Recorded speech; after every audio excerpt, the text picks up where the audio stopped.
Good afternoon for everybody who's watching us on YouTube. My name is André Biancarelli. I'm currently the Dean of the Economics Institute, University of Campinas. It's a great honor to receive virtually this afternoon Mrs. Jayati Ghosh, a distinguished economist, to give us a lecture or a masterclass of our postgraduate program. Usually this activity happens in March, the beginning of March. But this year, everything is changed thanks to the pandemic, the remote classes, etc. We are, as everybody knows perfectly, suffering a lot with the situation. But one of the few good sides of this mess is the possibility or the easiness of having people, very important people like our guest today from abroad, taking part of our academic activities. My colleague, Professor Bruno De Conti, will present our guests and chair the event. But I would like to start here. I would like to thank you very much, Jayati, to attend our invitation and to share with us and with our students part of your knowledge. I wish you a very good class and wish everybody to take this opportunity to learn a lot with our guests. Thank you very much, and we are here. Bruno, please, you have the floor. Okay, thanks, André. Good afternoon, everyone. It's a great pleasure for me to introduce you to Professor Jayati Ghosh.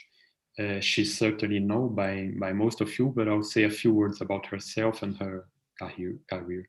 She's currently professor of economics at the University of Massachusetts, Amherst, and before that she taught for nearly 35 years at JNU in New Delhi, which is one of the most prestigious universities in India, as you know, and which is playing a very important role in the resistance and opposition to Modi's government. Professor Ghosh has authored or edited 19 books, including Never Done and Poorly Paid, Women's Work in Globalizing India, and the Handbook for Alternative Theories of Economic Development. And she published nearly 200 academic articles. She has received several prizes, including for distinguished contributions to the social sciences in India in 2015, the International Labour Organization's Decent Work Research Prize in 2010, the North-Sud Prize for Social Sciences in Italy, and so on. She has advised governments in India and other countries, as well as international organizations such as the International Labour Organization and many branches of the United Nations. She's the executive secretary of IDEA, the International Development Economics Associates, which is a very interesting international network of heterodox development economies. If you don't know this network, I strongly recommend you to take a look. Last but not least, she's very active in the public debates, always, but very strongly in the current context of pandemic and humanitarian crisis. Professor Ghosh is writing several articles and taking part in several webinars to denounce the important problems in the way the pandemic is being faced in her country, India, but in the whole world. Going beyond the surface, she indicates the core of the problems. So the issue of the patents, the intellectual property for vaccines, profits being more important than lives, and so on. So she invites us to think at the end on the contradictions of capitalism itself, notably for peripheral countries. And today her master lecture will deal with one of the manifestations of the clear and persistent division of the world into a core and a periphery, which concerns the fiscal inequalities. So Jayati, thank you very, very much again for accepting our invitation. It's indeed an honor for us to have you here. So Jayati will make a talk of about 30 minutes, and then we will have 30 minutes for discussions. Jayati, thank you very much. The floor is yours. Thank you so much, Bruno, and thank you, University of Campinas, for inviting me. I've always had a lot of respect for all of you and for your researchers. I remember being very impressed at the paper you presented in Berlin some years ago with your colleagues. So yeah, I mean, I'm very happy to be here. And without further ado, let me get on to the discussion by sharing the screen.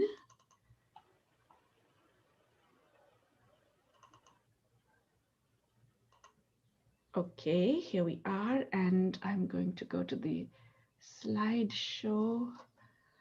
Excuse me for not.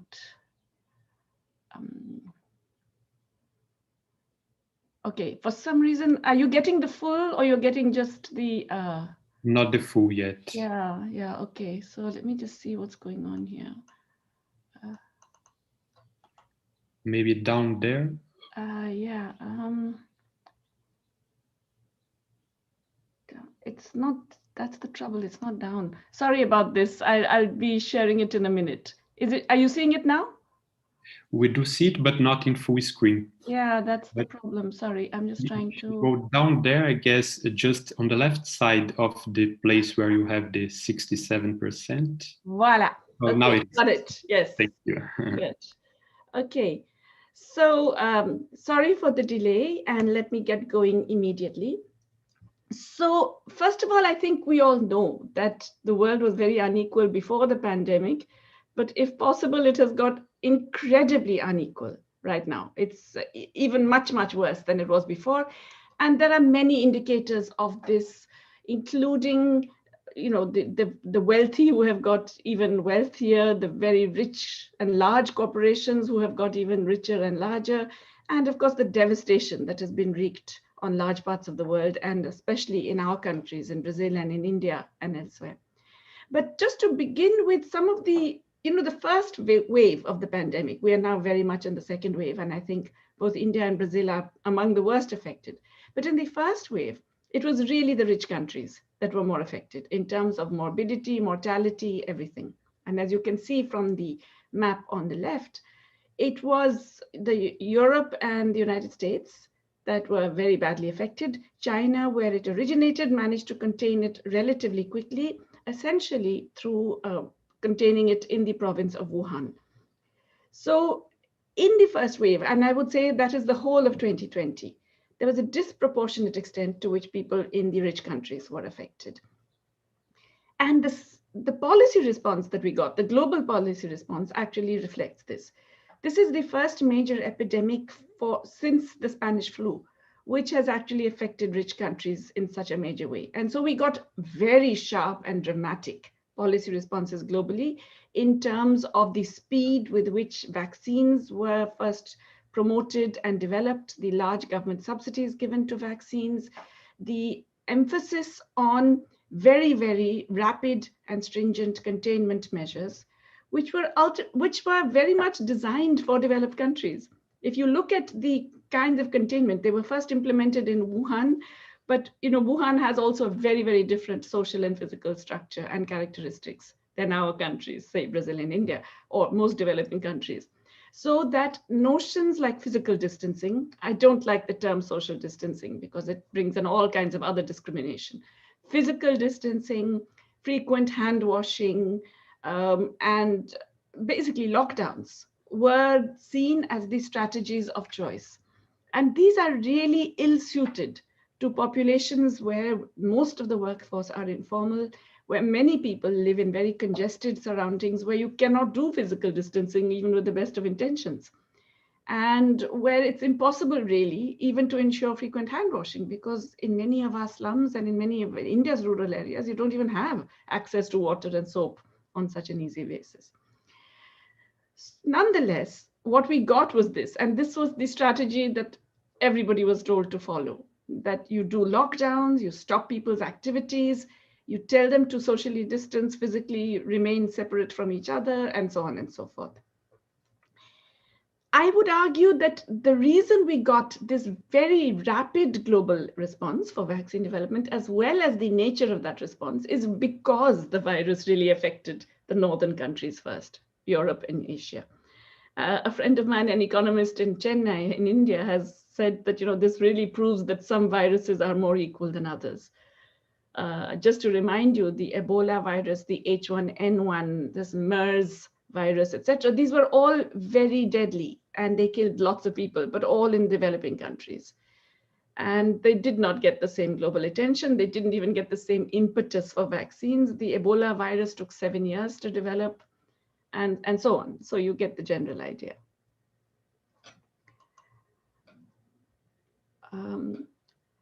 one of the big sources of difference, and I will come to the vaccine issue later, but one of the major sources of difference in terms of the economic outcomes has been the dramatic variation in the fiscal responses of different sets of countries. So this refers to the fiscal changes that happened last year, only in 2020. And as you can see, the total fiscal support amounted to more than 20% of GDP for the advanced economies in just that 1 year. Okay, this is unprecedented. They haven't really done this since the New Deal happened in the US. So massive fiscal support, very, very aggressively expansionary policies, much less for developing countries as a group, the emerging markets and developing countries, only 4.2%. And if you look at the least developed, the low-income countries, then it's really small, 2.6. Sometimes it's better to think of these in per capita terms. So just to give you a general idea, the US fiscal spending and the stimulus measures have amounted to something like $25,000 per capita over this period. Per person, $25,000 additionally was spent. In the low-income countries, my calculations suggest that it was $2 per capita. So $25,000 and $2 per capita. That's the kind of variation we have got in fiscal response. What's also interesting, if you look at the right-hand side of the chart, is the developing countries actually in this much bigger crisis, in this crisis which everyone agrees is the biggest we've all experienced in our lifetimes, they spent less than they did after the global financial crisis. So if you look at the deficit spending, comparing 2019, 20, and 20, you look at what's changed in the deficits, you will find that this is a much smaller increase than they did in 2009. When in fact, we now know that that was a big problem, but it was a much smaller problem than the problem we're facing today. In other words, the macroeconomic needs are much more significant today, and yet they're spending less than they did after the global financial crisis. If you look at the total fiscal responses, stimulus spending since the beginning of the crisis, and this is the latest IMF spending data from their latest fiscal monitor. So totally there has been something like 9.93 trillion spent, according to the IMF's estimates. 55% of that has come from the US. The US alone has accounted for more than half of all the fiscal stimulus, fiscal spending in the whole world, okay? And if you then add the European Union and other advanced economies, well, okay, US is followed by Japan, which is the orange wedge, and you can see how much smaller Japan is, and then the next one is China. These are really the countries that have done the biggest fiscal spending, but of course the US by many multiples of what Japan and China has spent. All the other advanced economies together, another 20% of it. But if you look at the rest of the world, which accounts, I don't need to remind you, which accounts for 60% or 65% of the world population, they have only accounted for 7% of all the public spending.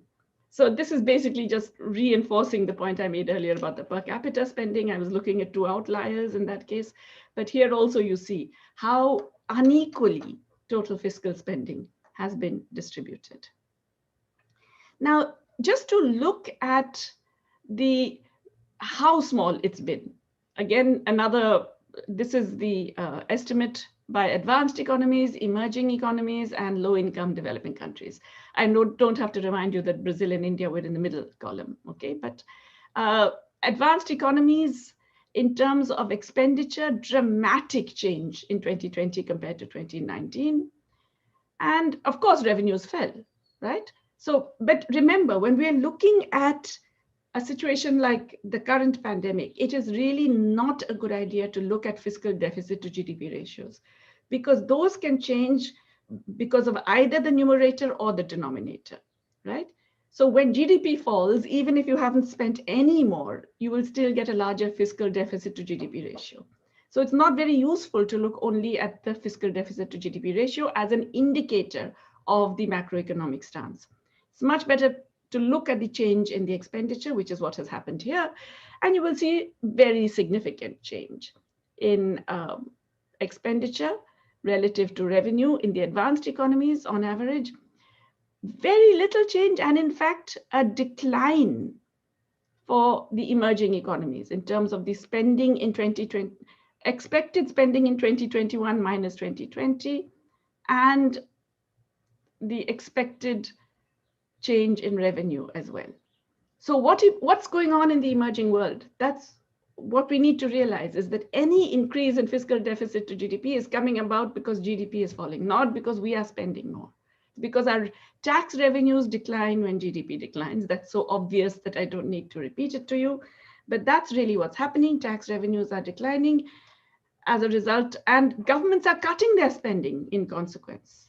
They're actually cutting their spending as well, and yet we are getting a larger fiscal deficit to GDP ratio, which does not indicate stimulus. It indicates negative stimulus in the economy. And of course, a similar thing happening for low-income developing countries as well. Now, why does this matter? It matters also because we have a set of countries in which we are much, much more informal in our labor markets. On average, 70% of workers across the developing world are informal, whereas only 20% of workers in the developed world are informal, and sometimes less than 20%. As you can see here, the greens are the ones with less than 20% informality. And 90% or more is dark blue. I'm not sure why India is not dark indigo, because in India, it's 95% of workers are informal. A lot of workers who even work in organized manufacturing and organized services are informal because they don't have any legal or social protections. But nonetheless, the point is that we have got very large numbers of workers across the developing world who don't have legal and social protections. And there are very few automatic stabilizers that would kick in to assist those who would lose their livelihoods in periods of lockdown, in periods of pandemic where you cannot work for other reasons. This has a very significant implication, of course, for the welfare of the people concerned. There's no doubt about that. That is obvious. But also for macroeconomics. It means that there will be, when you impose lockdowns, when you have pandemics that prevent people from being able to go out and work, you automatically get a decline in household demand because people's incomes actually disappear. They either collapse completely or they disappear, especially among self-employed workers and those who work for activities that are locked down. And therefore, an important source of demand is simply removed, okay? In that situation, you really, it depends a lot what your kind of safety nets are, but it also depends on whether the government and public spending come up to counterbalance that decline in household consumption, in private consumption. And of course, as we know, when private consumption falls, there's much less incentive to invest. The expected markets don't go up, and therefore the investors also don't actually, private investment also doesn't rise. So it's really, we are more reliant on the fiscal stimulus than the countries with large formal sectors and with automatic stabilizers. So bear this in mind. We did less fiscal stimulus, but we are more reliant on fiscal stimulus, and we're not getting it. Okay, in terms of the social safety nets, as you can see, this is really looking, this is the ILO's data on the adequacy and coverage of social safety nets. I know in Brazil, you think that you're very badly off, but you have to come to India to realize what really badly off means, where 95% of our workers, as I said, are informal, and our social safety nets are non-existent. We did not even do what you did during the pandemic in terms of provide some minimum income support as compensation. I hesitate to call it any kind of basic income. It's really a compensation for livelihood losses. We did not provide that. We provided tiny amounts of additional free food, which did not cover all of those who are deserving recipients, and we did nothing else. So our safety nets were appalling. And to the extent to which Asia Pacific looks good is really because of East Asia and Southeast Asia. It's really because of China, other East Asian countries, and Southeast Asia, which also has much better safety nets than we do.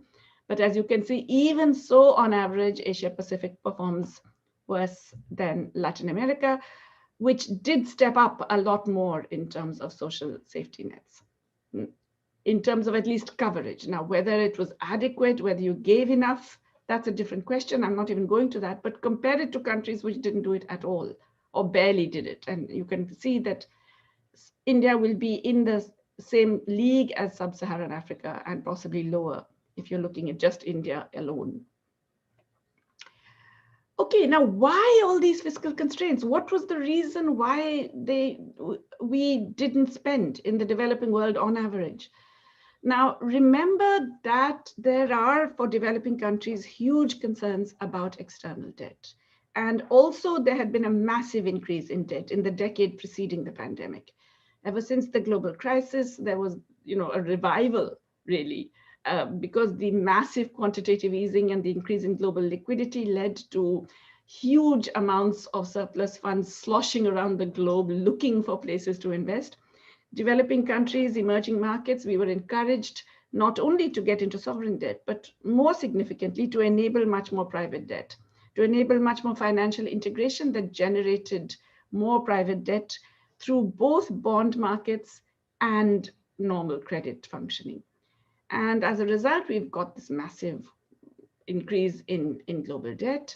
And then, of course, in the pandemic, it increased even more because governments were forced to borrow to actually generate some incomes available for additional spending. We now have a situation where there are waves of corporate default, which are already putting additional pressure on balance sheets. But also the debt dynamics is kind of complicated. We have the exposure of sovereigns, and these sovereigns, our governments are increasingly affected by monetary and fiscal policies in the north. I mean, we've known that for a while, right? We got the carry trade. When they lower interest rates, we get the carry trade. We get a lot of capital inflow that we cannot dare to use. We add it to our reserves because we're so worried about it leaving. We get movements out, as we observed in March 2020, when there was a massive outflow, not because of us, but because of these fears about the pandemic. There are always flights to safety. There are always spillover effects of macroeconomic policies of the advanced economies. And all of that affects our debt dynamics. But the problem is not the debt per se. In fact, in many countries, it's not really a very large absolute level of debt to GDP. Rather, it's an issue of what we do to manage and sustain it, and when we decide that we can actually give haircuts, restructure, avoid certain debts to free up resources, especially public resources, for other spending. Instead, what have we got in most countries? We've got macro policies that are wrongly focused. They're basically designed to somehow recover the economy through boosting short-term expectations and once again, asset prices. So at least in developing Asia, we have once again speculative bubbles in financial markets. And once again, we've got more, housing and a recovery in all the wrong kinds of markets in non-tradables, rather than in productive investment and jobs and aggregate demand. Before the second wave destroyed the Indian economy and society, before that, the recovery in India was really led by this kind of asset bubbles, driven by monetary easing, looser credit policies, and encouraging more debt to be taken on, or basically not a restructuring, but a change in the maturity or pushing back the debt, pushing the can down the road, even when the size of the can keeps growing. Yet, this is all encouraging the private debt, and the fear of excessive levels of government debt remain very strong. So there's a fear. And this is really what's holding back public spending, even when it is most needed, and even when there isn't any evident constraint. The two most fiscally constrained economies in the G20 are Mexico and India. And India is the most. We've actually had a negative fiscal stimulus in the last year. But Mexico and India do not face large external debt problems. In fact, India is even running a current account surplus at this time because imports have collapsed because of the complete decline in domestic demand and so on. nonetheless, there is this massive fiscal restraint. And that's really because of the fear of capital flight, the fear that credit rating agencies will downgrade you.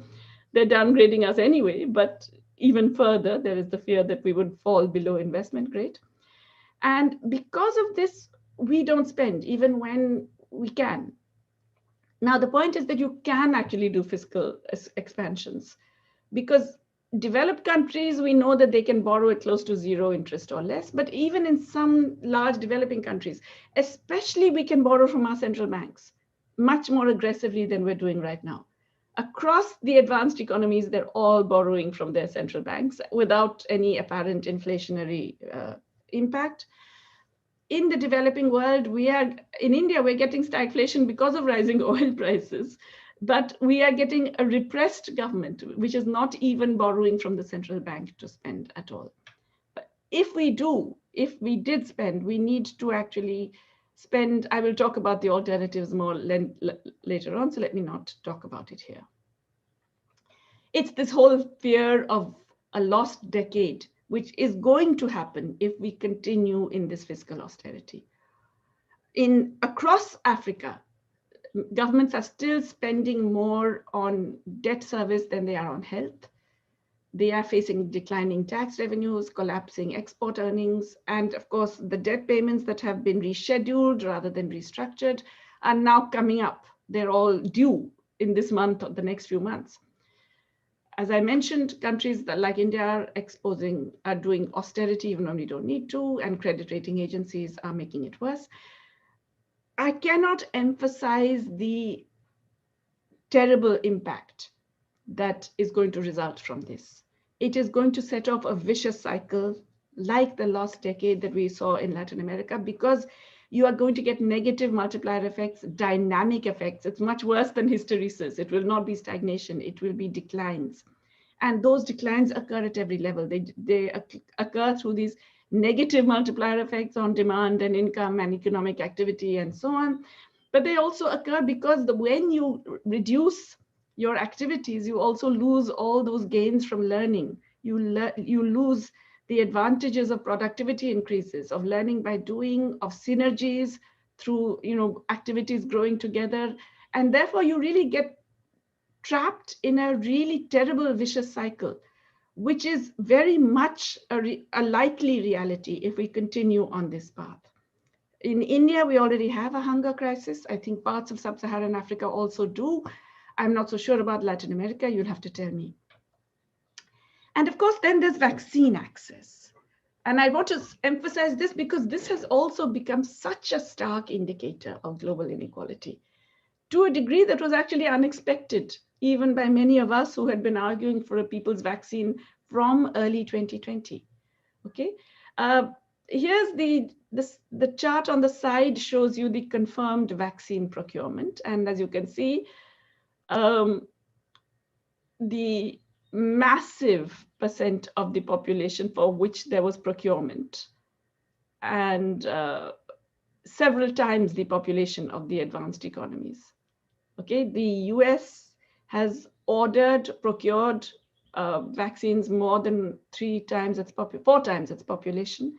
Canada more than 11 times its population. It's a different matter that it hasn't managed the delivery of them, but it has bagged them, it has booked them.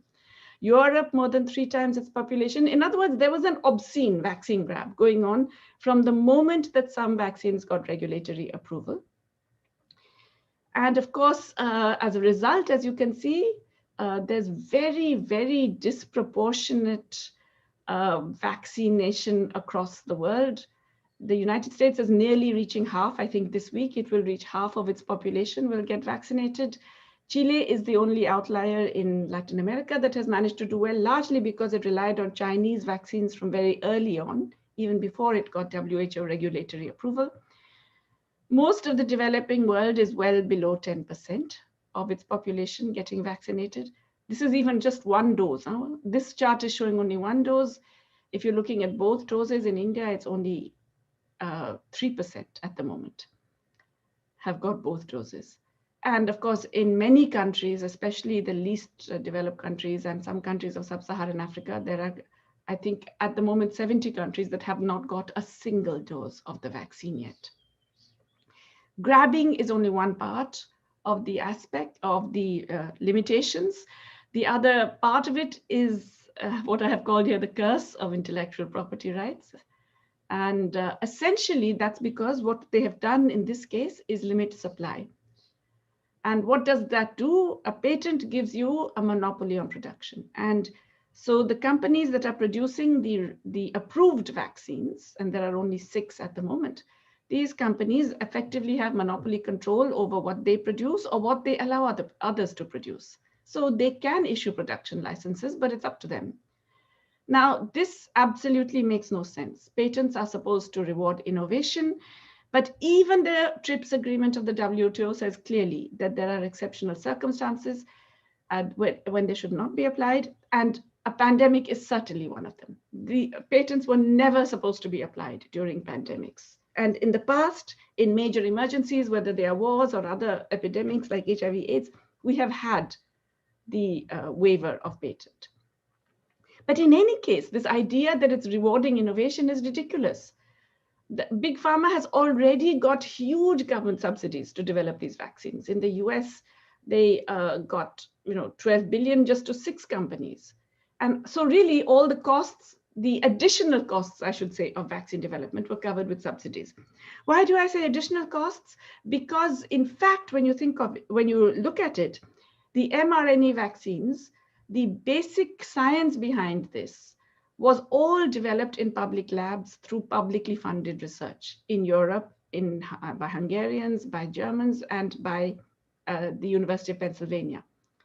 And it's really a small additional element that is being added to produce the mRNA vaccines, for which these companies have already received subsidies. Okay, BioNTech, which partnered with Pfizer, got about nearly 450 billion euro from million euro from the German government. Moderna got 1.6 billion from the US government, and so on and so forth, okay?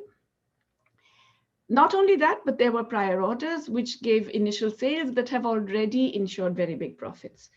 Pfizer estimates the entire costs of its vaccine development, and by the way, they always overestimate their costs, but they estimate their entire cost to be 4 billion. Their estimated profit for 2021 is 24 billion, as they have just told their shareholders, okay? The sales of 14 billion is now revised. I'm sorry, it should be 24 billion. Okay, there is an attempt to waive the IPR restrictions on all vaccines, diagnostics, and drugs that are related to the pandemic.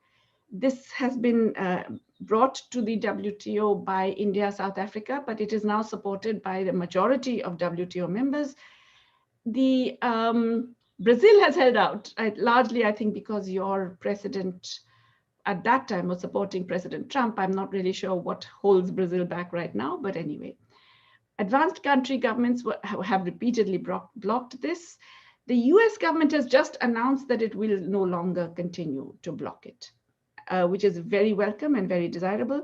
Mind you, this is only the first step. All this does is to actually prevent a country that brings in a compulsory license from facing cases against it in the WTO.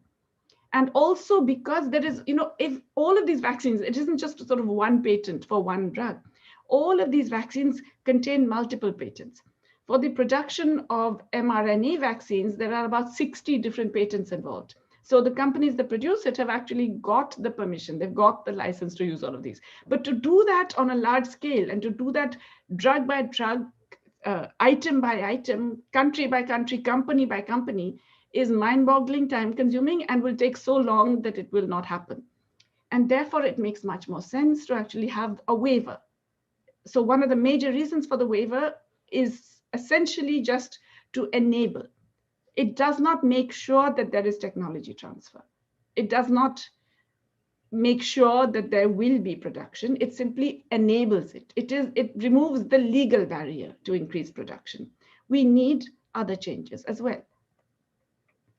So what do? We obviously have to suspend the IPRs because, as I said, that's the legal barrier, but you have to promote technology sharing, okay? The WHO has such a system. It's called CTAP, the COVID-19 Technology Access Pool. And the whole idea was that companies and governments would get in there and share technology so as to actually, and again, for vaccines, for diagnostics, the testing kits and so on, there are new tests being developed which are much cheaper, which are better in tropical countries. All of these are all patented. These are all difficult to access, but they should actually be much more widely known and shared. It's possible for governments to do this, especially because these vaccine manufacturers have all got public funding, okay? So in the United States, President Biden already pushed Johnson & Johnson to share its technology with Merck so that they could expand production. Now, if he can do that, he can tell Johnson & Johnson to share their technology with CTAP. And he can tell all of the vaccine companies that have got public subsidies to share their technologies.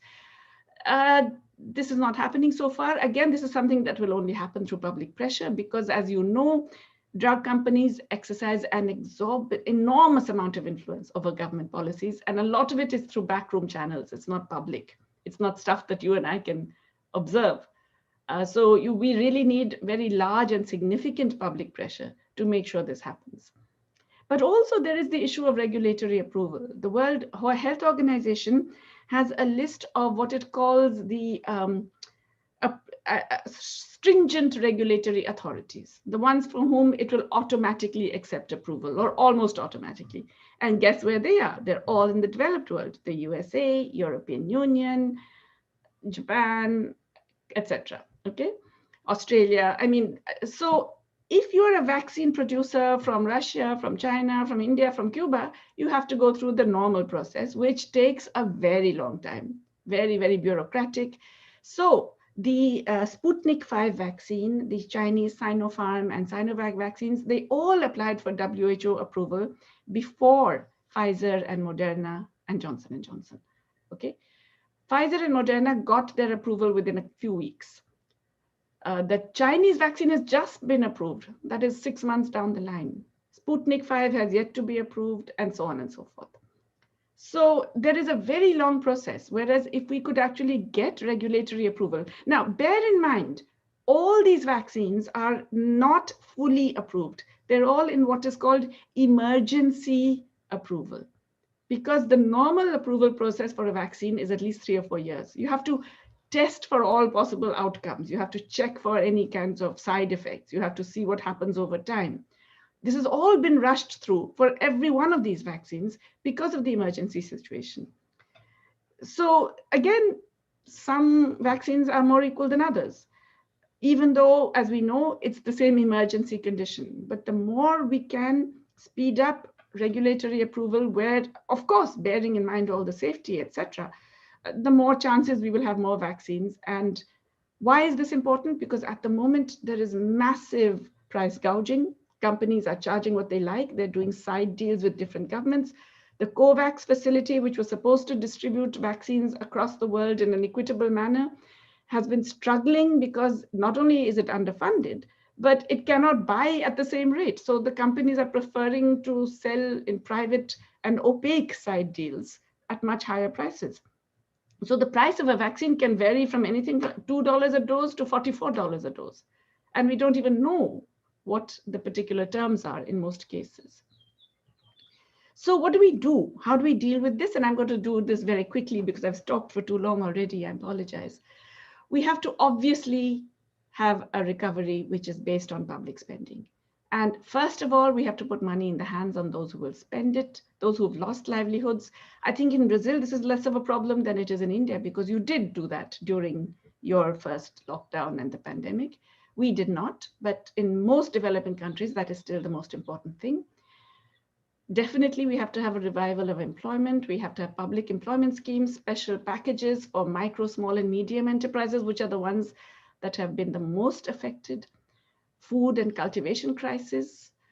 We know we have climate threats. It's as if the pandemic has swept away all of our concerns about climate, because many developing countries are so desperate to encourage growth at any cost that they've forgotten about all the problems with fossil fuel investments and environmentally brown and dirty investments.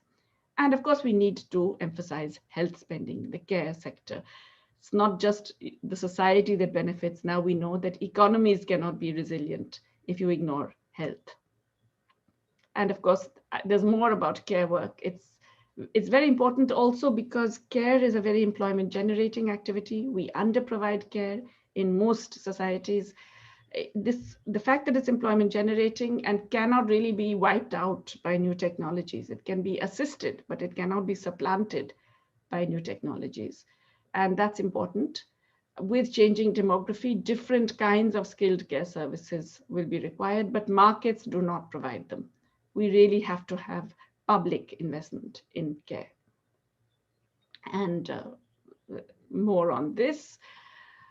Now, central banks can fund a lot of this spending, and the advanced countries are already doing this hugely. They have financed the recent expansions, this 22% of GDP on average, through central banks. But we are afraid to do it, as I have mentioned, because of financial markets, credit rating agencies, capital flight, domestic inflation, and coming up against balance of payments constraints. But all of this actually makes the fiscal problem worse, because governments that don't spend add to the downward spiral in the economy and generate lower tax revenues over time, and making fiscal deficits larger. Right? By now, increased public spending will actually increase economic activity and generate higher revenue streams. The way to avoid inflation in this is to simultaneously address some of the public spending on supply constraints, for example, in agriculture. And of course, increasingly it's evident that capital controls will be required to prevent capital flight during initial phases of fiscal expansion. I'm told that you can't call them capital controls anymore. The posh word now is capital management techniques, but nonetheless, I think that's what's required. There's been a lot of talk of the Green New Deal. I believe myself that we should have what is called a multicolored New Deal. It has to be green, of course, for obvious reasons, but also blue because of water. We have ignored the aspects of accessible, clean, unpolluted water, and that has had massive, and particularly in developing Asia, that's a very huge concern. It has to be purple because of the care economy. Purple has been known as the color of care. A lot of feminist work on the care economy refers to the purple economy. And it has to be red.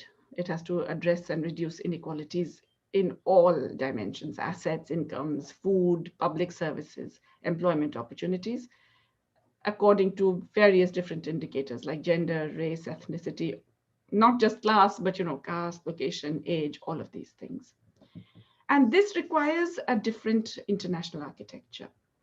It requires an architecture that enables you to control capital flows, revised rules for trade, and definitely for intellectual property, less enabling of concentration and monopoly rent seeking. It requires tax cooperation. We lose huge amounts because we allow multinationals to get away with paying much less tax and sometimes no tax. Whereas if we treated them as a single unit and then taxed them according to our share of their global sales and employment, we could actually all benefit and create a level playing field for multinationals. A global asset register would enable wealth taxation so that individuals would have less ability to simply move their wealth around. Obviously, we need debt relief, special drawing rights, yes, for sure. And of course, that is on the cards now, and it will be one of the elements to something that's important. But we also need what I would call a Marshall Plan for health recovery, along with many other things, public credit rating agency to counter the private ones, which have huge conflicts of interest.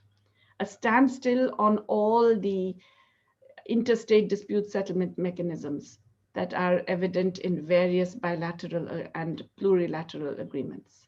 And I think ideally we should move to a global authority for global public goods in health, but also in all these other areas like climate change, which are already upon us. Okay, I have talked for far too long, and I must stop here now. And oh dear, how do I stop the share? Stop. There we go. Yes. So Thank you very much, Jayati, for this very, very interesting and instigating presentation, showing that, well, we have a lot of struggles in which we should be involved. Actually, in the beginning of the pandemic, some of the persons were in a kind of wishful thinking, saying that the world would be hit by this pandemic in order for us to create a new and better world. And we have to have this hope, but what you are showing is that at the end, the contradictions of capitalism are being deepened during the crisis, at least. So we have a lot of work to do intellectually, but also through social movements and so on. So I'll take benefit of my position here as the chair to raise a comment, and then for those who are following us in the YouTube, please put your questions there and we'll collect them there. And then for the professors here who are in the Zoom room, you can raise your hands, please. And my comment is that it's a bit ironic in the Brazilian case and in Latin America as a whole, that it's the first time that we are somehow disobeying the International Monetary Fund. Because now the IMF is saying, please go ahead, spend as much as you want. And then in Brazil, you are right, we had last year a very important anti-cyclical policy that was not designed by the government itself, but by the Congress. But still, it was very important. But since August last year, our Minister of Economy was saying that for 2021, the austerity policy would be even higher. So, and then indeed, he's trying to reduce as much as he can this emergency policy. And then with whom is he talking to? If the IMF itself is saying, please spend, we see that precisely as you said, the credit rating agencies are since the beginning as well saying, well, we have to have these policies, but they should be responsible. And then since August last year as well, I made some researches. They are saying that, well, governments in Brazil, precisely for Brazil, should avoid the political pressure for this emergency income program and should come back to austerity and so on. So it's a bit ironic that now we are disobedient to the IMF, but due to this new configuration of our external vulnerability, because at the end, for Brazil, we do not have a big problem with the external debt, but we do have a problem with our external liabilities. So we always have the problem or the risk of a capital flight. One important thing as well is that in Brazil and in many other countries, even the reserves, the international reserves, were not very used. Even if we had these overshootings, so it's as if we have to construct all those tools in order to take part of the globalization, but then at the end, when we have to use it, we just cannot use it because due to this new configuration of the external vulnerability. So for the Brazilian case, your presentation fits very, very well, even if we had some months with large fiscal expenditure. Let us get some questions. I also have some, but let me give the floor to my colleagues, and then I come back with my question. Professor André Biancarelli. Well, Ms. Jayati, thank you very much for your presentation. My question is about one of the topics on the background of your topic or your talk. I would like to hear a little bit more from you about the perspectives of change in a very broad sense, in a broader sense than just the immediate fiscal stimulus. More about this New Deal and the colors of the future you mentioned. As we know, 1 year ago, at the beginning of the pandemic, there were hopes of change of times in terms of the role of state.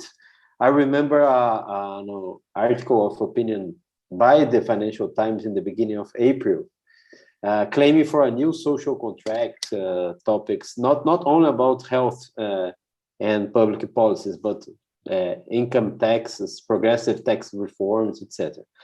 Since then, some people, as Bruno said, in Brazilian, our change in the stance of fiscal policy was very short and not moved by a change in mentality, but pressure from the political system.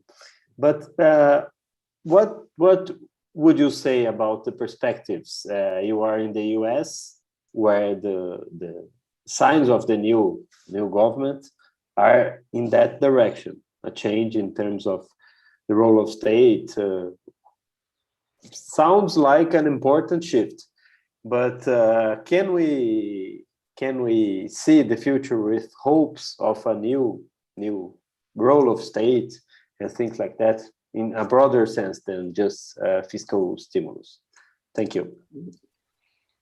Thank you very much, André. And my question was somehow in this direction as well, if you could say a few words about the Biden plan. And also relatedly to this possibility of constructing a new world, we have to go into the social movements and see if they are struggling, how they are struggling, if they are being effective. And I know you are quite involved with the social movements. So what would you say about the position of the social movements currently during the crisis in your country and in the whole world? Wow, these are such big questions. Okay, let me begin the other way around. Let me begin with the Biden plan, and then what does it mean for the rest of the world in terms of economic strategy and thinking? All these alphabet terms for recovery have become very common, and K-shaped seems to be the most applicable, right? That there's one segment it really feels like I'm in a different world here in the US. It's not just that they are vaccinated massively and they're opening up and so on and so forth, but the kinds of state intervention that have surprised even my progressive colleagues in the UMass department, who have been asking for this for a very long time, but they are getting things that really were so hard to imagine even a little while ago. It's not just the scale of the public spending is massive, okay? There's no doubt about it. But it's also the kinds of spending. So there is, I think around half of the new infrastructure plan is really devoted to green investments that are also employment generating. Child support, which was something that was completely denied and banned, but would have a huge impact on poverty reduction. It's now $600 per child, and it's not going to be taken away. It's one of those things which when you start it, it's just going to stay, which has other implications. Significant expenditure on care services for other types of care, geriatric care, disabled care, mental care, et cetera, which again, I mean, we're talking very, very large amounts. But I think also what is beginning to emerge, and I think that's quite significant, are those aspects of the New Deal that we often forget about. Remember, the New Deal was based on the 3 Rs. It was recovery based on public investment, but also regulation and redistribution. So regulation was a very important part. I mean, the governments of that period, they regulated finance, they regulated the labor markets, they regulated capital markets, everything inside. A lot of that is coming back. There is much more emphasis because, of course, with Trump, we reached the extreme of deregulation, a bit like with Bolsonaro and Modi also. And there is a clawing back of regulatory powers, which I believe, I mean, of course, all of these can go in every way, as you know. And as I mentioned, there are always special interests and lobbying groups that have separate access that try and twist the regulation in different ways. Nonetheless, there is, once again, an emphasis on regulation. So I think, yeah, if this carries on for the next few years, this particular administration will be looked back on in history as quite transformative, definitely. All this within the US. Now, unfortunately, how much of that actually, shall we say, trickles down to the rest of us? And we all know that trickle down doesn't work. Unfortunately, it can even have the other way. Other way, why? Because we know that capital it's not like water, it doesn't level up. Capital flows, and we will get capital flows back to the US because the US is going to be booming soon. At some point, they're going to start getting a little tighter on monetary policy. They're going to start raising interest rates, and therefore capital markets are all going to head back to the US where all the action is, or where the growth is, even with all the regulations and constraints that are sought to be put on them. We also know that despite the good noises that he has made on SDR allocation, which is again very welcome that they have removed their opposition to the SDR allocation. On the tax proposals, Janet Yellen announced for 21% global minimum tax, which was very welcome. We've been asking for 24%, but 21% is still welcome. Just today, there is an announcement that now they're saying 14%. So there's a lot of pushback even within the US government, as you can see, but still that is a positive move. And there are other positive moves, as I mentioned, but they are not enough to actually change the way in which developing countries are now integrated with the global economy. And they're not enough to change the constraints that we face. And here I want to come to your question, which or not, it was really something that was there in your comments, that Brazil's real problem is the external liabilities.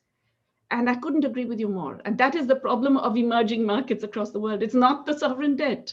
It's not, it's the fact that we have allowed bond markets to come in. We have allowed new kinds of capital inflows and outflows. And with these open capital accounts, we can no longer control either the kinds of assets and liabilities that are taken on or the returns that we get from it. But what we do find is that because of these differential rates of return, we end up as losers. Okay, we face massive losses in terms of rates of return. And those losses have grown dramatically in the last 15 years, especially since the global crisis, because we had more and more and more open. And these losses exist whether we take our debts in the form of foreign currency or domestic. So even our domestic bond markets, we've allowed all the foreigners in. If they move, that already leads to a collapse in asset prices and rise in yields and all of those kinds of things.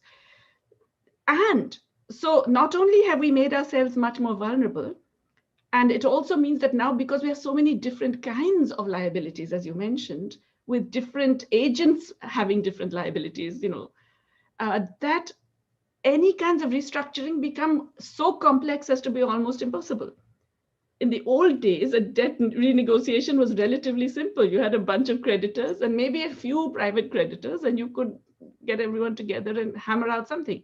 That's no longer possible now with these bond markets and with this proliferation of new kinds of assets and liabilities, and also because of domestic investors who are holding assets abroad. And that kind of capital flight that we observe, which is, I won't say it's a flight, but it's a kind of trickle that continuously makes you lose out.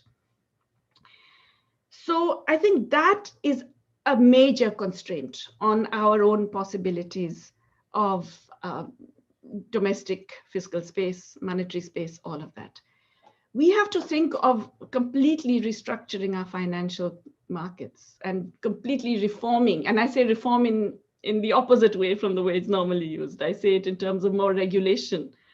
We have to do that in order to give ourselves the macroeconomic policy autonomy that we must have.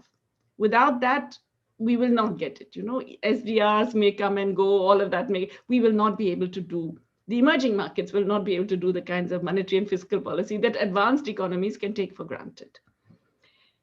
This is where I believe, to get back to your other question, social movements are important, because I believe I'm part of many, not social movements, but I'm part of, shall I say, I'm a fellow traveler of many national and international social movements and progressive forces of different kinds. And there are two constraints we face. One is that increasingly we are facing totalitarian, authoritarian, aggressively restricting governments who really don't care now about any democratic limitations, and who can get away with anything, often because they also have the courts working in their favor, as they do in India at the moment. So there are real physical and absolute restrictions and threats to personal security of those involved and so on that prevent a lot more collective action. But there is another problem, which is that we are still a bit stuck in the past.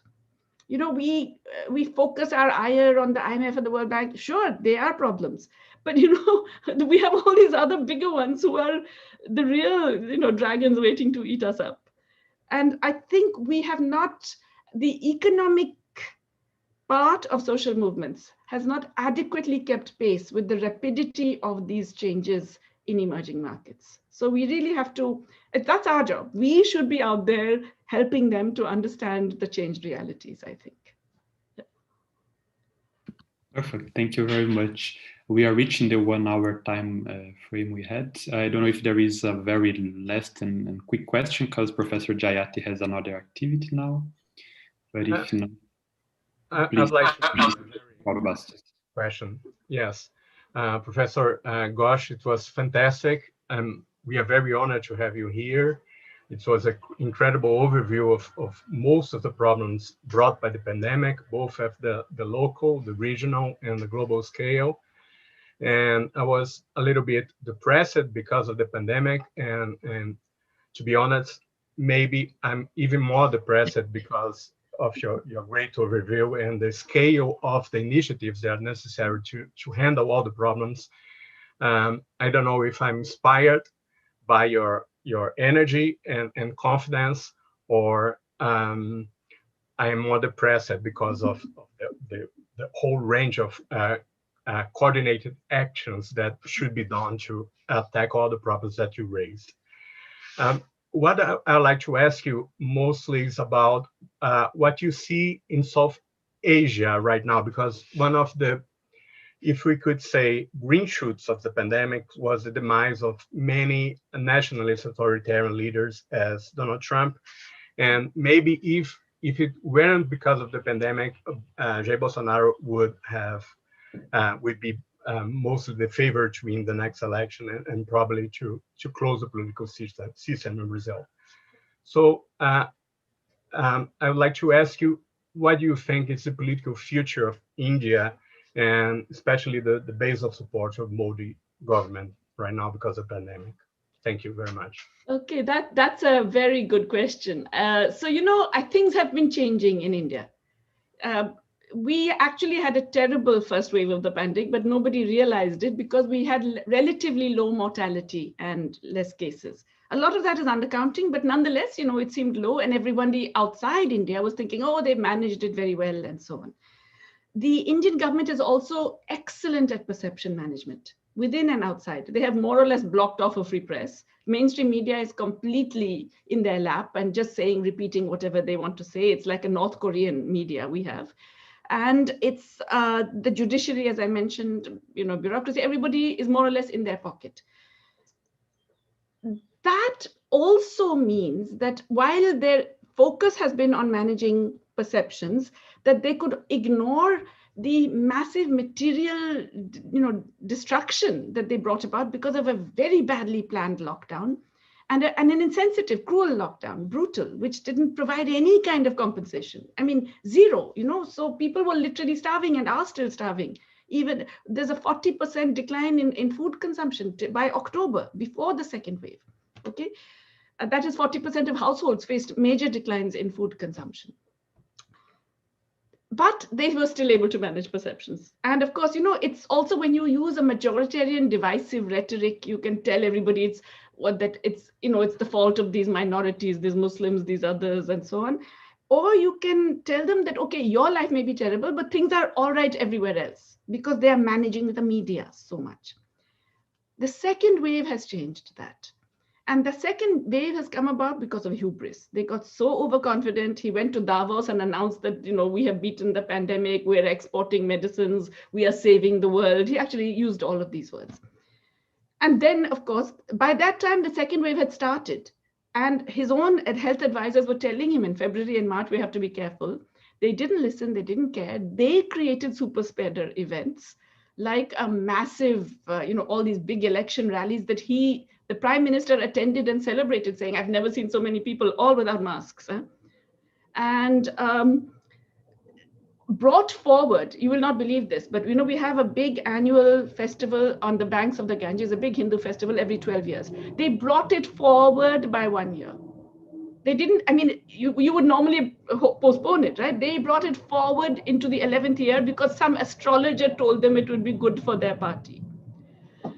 And 4 million people attended and then went back to their villages. This disease is now ripping through villages without any health infrastructure. People are dying without even knowing what is going on. They haven't even heard of COVID or Corona because the official media is suppressing all of that, but they're just dying. We have no idea how many people are dying. It has also affected the middle classes. I mean, I have never been in a situation where every day I get news of at least 2 deaths of people I know. My colleagues, 3 of them have died because they couldn't get oxygen. My colleagues, senior professors in the university and so on. It's endless, the kinds of complete disruption and destruction that have been unleashed. This is something that even media management cannot control. So for the first time, the ratings are coming down. For the first time, you're actually seeing ordinary people saying, maybe we were wrong to assume that he can do everything. Maybe we were wrong to put our trust in him. Now, they still have a long time till the next election. But they did lose a very crucial election that they had invested a lot in Bengal, where he was organizing all those huge rallies and so on. They lost that comprehensively. They're still being vicious to all opponents. They're still locking up everybody they can find whenever they can. And they're doing whatever they can to control the narrative, but it's slipping out of their control simply because the scale of the disaster is so great. And I think that what you're saying about Trump and Bolsonaro, I mean, some of that is also happening in India. Whether it will be enough to keep this, whether he will manage to ride this as he's managed to ride so much else, so much other devastation, that remains to be seen. But certainly it's a change now in the last few months. Jayati, thank you very, very much for for your talk and for all the debates we had together here. It's a pity that we have to finish. I'm sorry because I had committed to another thing in another few minutes. Sure. But we promise you we will invite you again in person. Yeah. In a future opportunity. It will be a pleasure for us to receive you at the University of Campinas. Thank you very much. Thank you so much for having me. It was a pleasure, and I do hope to see all of you at some point. Thank you. Thank you. Bye.